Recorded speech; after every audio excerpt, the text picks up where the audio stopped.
All right, let's talk about how to amplify our voices and make an impact. This was never more apparent and important for me that when I left an organization that I worked at for 12 years, where quite frankly, I had gotten to know people, I was an expert, it was easier to speak up.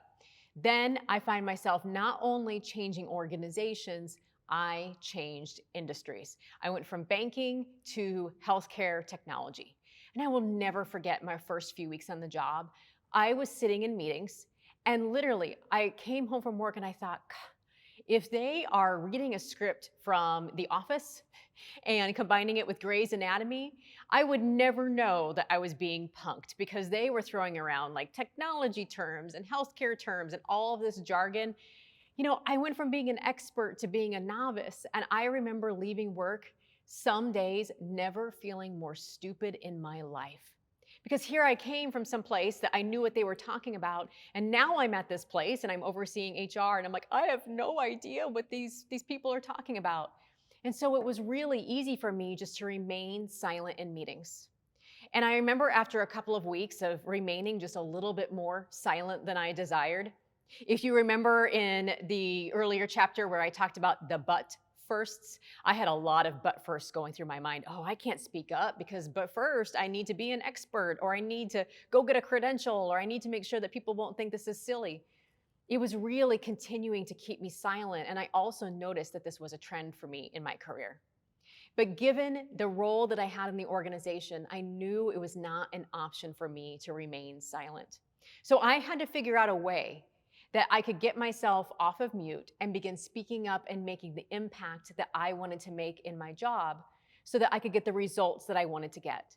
And so over the course of this chapter of the e-learning course, I'm going to tell you and show you how I used an advocacy model to help me speak up, show up, and say the things that were mine to say in alignment with my values.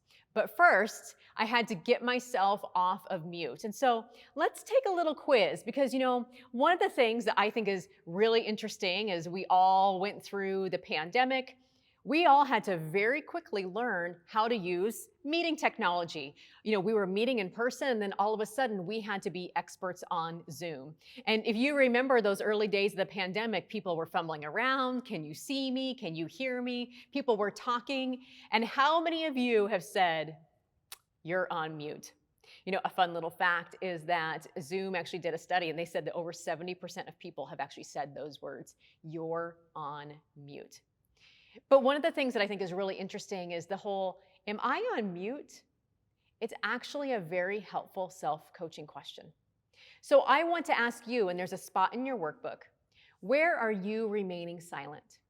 Where do you feel like you need to speak up and share an idea or give some feedback, but you're not saying what you fully want to say? So go ahead and pause the video and write down some of these places where you feel like maybe you're on mute. And then we'll take a little quiz to see how you're doing. All right, welcome back. So I know that you are thinking about all these places where you could be on mute. And so let's just check and see how we're doing. I'm going to give you a little quiz. So I want you just to answer either never or sometimes or usually to these questions. How many times have you had an idea or suggestion, but you stayed silent because you were nervous how people were going to react? Do you need to set a boundary or express an expectation, but you hold back because you don't want the conflict? Do you want to start leading differently, but maybe you hold back because maybe you're nervous that somebody's going to label you as bossy or direct or assertive, or maybe even emotional and sensitive? Are you overwhelmed at work with demands, but you don't say anything because you don't want to be labeled as a complainer?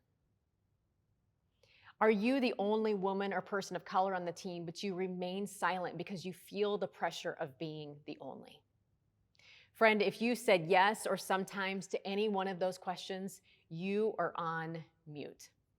So let's talk about why being on mute matters. Like why bother? Well, there's some really interesting data that has come out, especially from the pandemic era. Catalyst, an organization that promotes women into leadership, says that 45% of women have actually struggled to speak up, especially in virtual environments.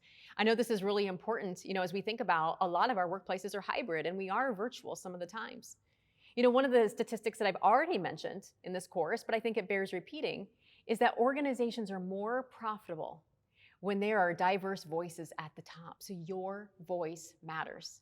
I think the most impactful study that I've read, and something that really resonated with me in my own life, was that the University of Maryland, the Indian Institutes of Management, and the University of Singapore did a joint study, and they found that women were more likely to speak up. They were more impacted when they saw the other women speaking up in the rooms, and especially that impact was greater when that person speaking up was their direct supervisor. So I want you just to pause, and I want you to think about, and if you need to pause this video, I want you to write down the name of a woman who inspires you. Maybe you like her style. Maybe you like the way that she gives feedback, or the way she addresses confrontation, or the way that she inspires people. Write her name down. And then I want you to write down 3 adjectives that describe this person. And I want you to think about how she has inspired you to speak up. Because one of the things that I know for me personally, and one of the things that many of my clients have said is this, is that when I see other women speaking up, it gives me permission. It inspires me to do the same. Now, I hear a lot of the time folks get really nervous because they're like, Kelli, you don't understand. Like, I am an introvert, and so I sit in meetings and I hear the conversation happening, and then I think of all the good things to say after the meeting. And I just want to validate how normal that is, because it may surprise you, but I'm an introvert. And so that exact situation was happening to me when I was sitting in all of those meetings in my new organization. I'd be taking it all in, and then I would go home, and 2 or 3 days later, I'm like, well, that's exactly what I should have said in that moment. All of the good ideas would come to me. I remember one of my clients said this to me. She said, I'm such an introvert. And so when I go home, I think of all the things I wish I would have said. And I guess I just feel like the moment has passed.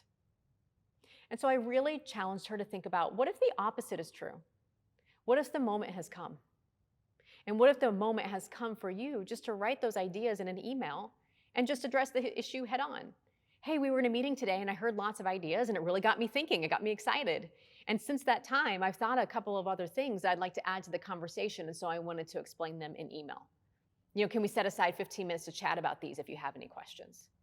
So if you feel like you are an introvert, which 50% of the population is, and some of that verbal brainstorming just doesn't come as quick for you, really embrace that ability to go home and take ideas home and marinate on them and use your skills of writing to contribute them at a later time. If you are a leader, please know that you probably manage both extroverts and introverts.